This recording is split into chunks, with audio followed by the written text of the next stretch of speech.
first and foremost, when l'ai fait commencer à entrer dans sec HMI là, moi venu avec une série de emotional songs. J'ai commencé avec No Air. You know, I started with that, which was a cover, a Compa Love cover.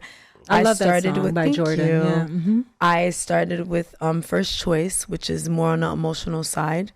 I took a pause when entre avec moins bless, but guess what? Pas grand monde qui t'a parlé.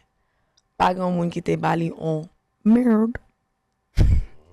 Just so you know. So I was like, you know what? I'm going to do an experiment. Well, from experiment. Moi pral la gon musique côté moi presque 100 gars sous moi. M'pral wè ki jan peuple la pral.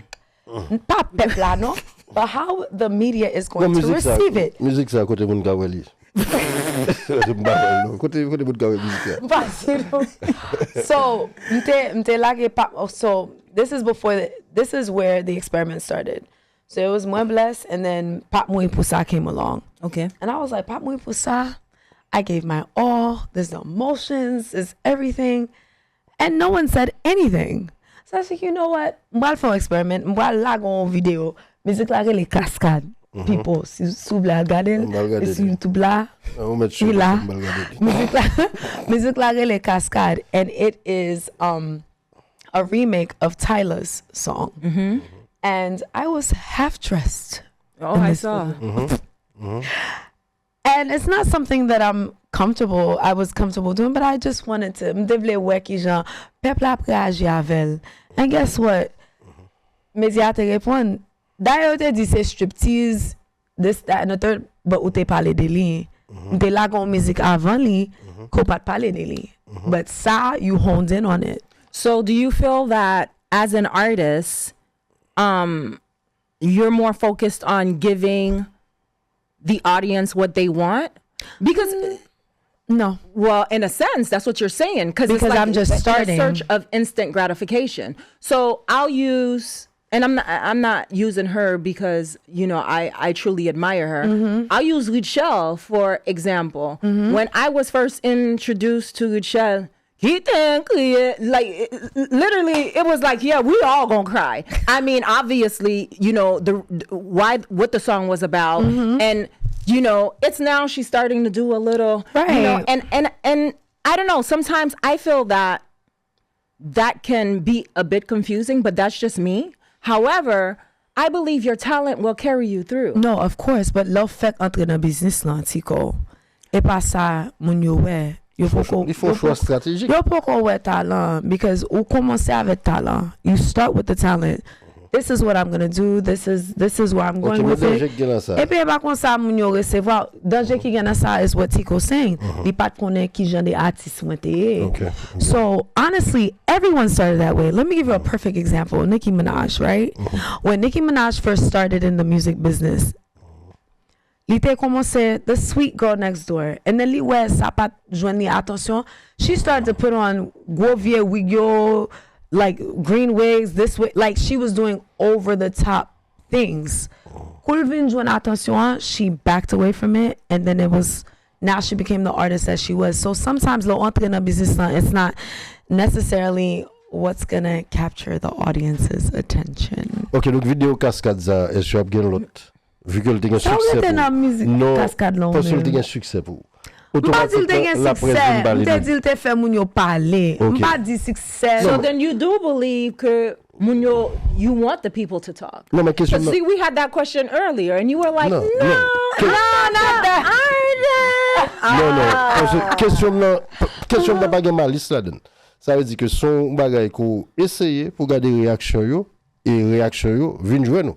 Tandis que l'autre fait l'autre choix, ou pas de réaction du tout. On dit son expérience nous t'ai fait. Mais est-ce que tu as l'autre expérience justement? Une non, expérience qui est positive. Oui, venons point là, gon album, kounya tout le monde connaît, mais qui moun melié. Ok. So, m'ba quoi from. Donc on dit que vous t'avez utilisé ça comme stratégie pour mettre lumière à jour. Oui, l'aime fait. Okay. There we go. L'aime fait commencer. Because m'te entré non façon which was like genuine. Okay. And moun yo pat recevoir li non façon. M'pa di moun yo pat recevoir li, but you know, whoever it was, the powers that be. OK. But gade lo façon. So, kounya lem vin lage striptease la. Now you've What gotten is- people's attention. Yeah. What's your favorite song on the album? Which song was, did you write all of your songs first and foremost? No, I did not write all of my songs because moi-même pas parler créole trop bien. Ok, qui est-ce qui écrit pour? En pile nan producer, Salil qui sorti Montreal, Cadillac écrit en musique pour moi. Cadillac qu'on écrit. Mel Beats écrit pour moi, Medfa écrit pour moi, Tia Wall, Ludas, On va belle équipe Charles, là. C'est une belle équipe pour gagner. Sanders, baka appeler Sanders, dans foule là tout. Gen un pile qui met en main. What's your favorite song? Oh wow, this is hard because I feel like dans chaque musique yo, they bring a flavor of some sort. M'kapta de first of all, Premier, I love Premier.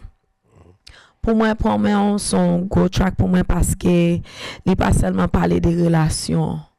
It talks about, you know, overcoming obstacles. Like, le besoin, let's say anything simple, on pas tout simple dans la vie, like, you know what, moi c'est pour un petit poids là, j'ai besoin de son, I want to lose some weight. Bon pour même pour un petit poids, j'ai besoin ouvrir un business. Bon pour même pour mouver business là. So it's not necessarily about just a relationship, but like un slogan pour un pile d'autres bagages dans la vie. OK. Yeah. Étant donné son grand mode aussi, bon, en pile monde, c'est dans format ça, nous, Uchel, Jiben, nous, Ania Led, Zile, et nous, dans l'indisca, il peut-être pas gon non le bali, mais il y a Ben Nitoul, il y a musicien parle, Fatima Gain qui parle, et qui choisit pour vous-même? Est-ce que c'est performance, est-ce que c'est des performances en playback? Est-ce que vous avez un backup Ben qui va accompagner ou c'est qui ça projet là, à côté de l'album dans qu'on y a? Nous pas dans playback encore. OK. Non. OK. I have my band members. Actuellement, nous commençons à pratiquer musique yo. OK. I'm having rehearsals. Non, parce que Rigo Simon comme manager, je suppose, pas nos jouets. ou forcément un ben solide. Yes. Rigo pas nos jouets, Fred pas nos jouets. Les deux pas nos jouets. So, OK. Donc, si n'a fait un bagay, faut le sentir bon, faut l'agréable à tout le monde. So, we're going to make sure les fait bien, Jean-Paul t'a fait. OK, ça juste c'est très présent sur les médias. Oui. Naturellement pour annoncer l'album qui sorti, je suppose, mais qu'on y a première performance live là qui j'en a planifié, qui l'a fait. So, actuellement, nous travaillons sur ces dates. We are working on a tour. OK. Nous pas faire un paquet de balles. I want to do, well, I don't, pas vle parler trop là-dedans because nous beaucoup présenter la avec public là, but just les faire connaître qu'on a travaillé sur un bagage qui extraordinary. We're not doing anything that's small. OK. We're not doing anything that's small, but nous commençons à travailler sur lui, nous pas faire rien qui simple. OK. So, moi je sur ça. OK. OK. Qu'on y a ou même qui c'est qu'on là nous parler toute cause ou même qui sont américaines. Yes. D'origine haïtienne, c'est capable de dire comme ça. Et comment est-ce que ça va passer dans la communauté? Problème haïs, pour l'immigration, il y a beaucoup haïtiens tournés. Et comment est-ce même en tant que femme haïtienne, capable de dire malgré tout, mais qui n'est pas trop concernée par le problème ça, alors sur le plan direct, mais indirectement quand ça se Je ne concerne. peux pas dire ça parce que ça a toujours fait mal. C'est la femme qui me sorti. Moi, j'ai perdu grand-mère about 2 years ago. And il était dit nous devions enterrer en Haïti. So, faut que comme mon famille get together and send the body to Haiti. So, ça a toujours affecté moi. Et pas pour dire parce que je n'ai pas fait là that it doesn't affect me. Because c'est la maman me sorti, c'est la papa me sorti, et la toute famille me sorti. So it's always going to be something in my heart that's grave to me. So it's a lot going on out there. Have you been to Haiti? That's the story. I've never been to Haiti. Vous jamais en Haïti. Wow. Do you have plans on going to Of Haiti? course. Of course. Of course. But pour ça qu'a passé chaque fois pour m'te aller à Haïti, it just, we couldn't go. Something happened and obligé cancel ni. But nous t'es supposé aller à Haïti.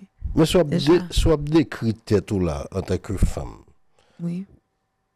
Est-ce que vous êtes une femme haïtienne ou bien est-ce que culturellement parlant, ou estimez que vous sont américaines, tout simplement, qui ont papa, maman haïtien? Ou est-ce que vous pensez que vous sont femmes haïtiennes avec toute qualité, tout défaut? Comment était tout? Plein défaut, je suis toxique. Ok, racontez-moi. Je suis femme haïtienne. Ok. Je ne pas fait là, mais maman grandit moi dans le côté haïtienne. Ok. Elle parle créole avec moi. You know, she taught me the culture, she taught me the ways. So, je suis femme haïtienne through and through. I'm Haitian American. So, je toujours représenté haïtien moi. Ok. Through. Vous pouvez faire manger haïtien, non? Yeah. Et moi, je vous fais là. Ok, je fais poisson pour sel. Je fais tiria sauce pois. Je fais, you know, fritaille, you know, the regular. Vous pouvez faire la l'eau? Non, je ne peux pas faire là. Attends, faut pour.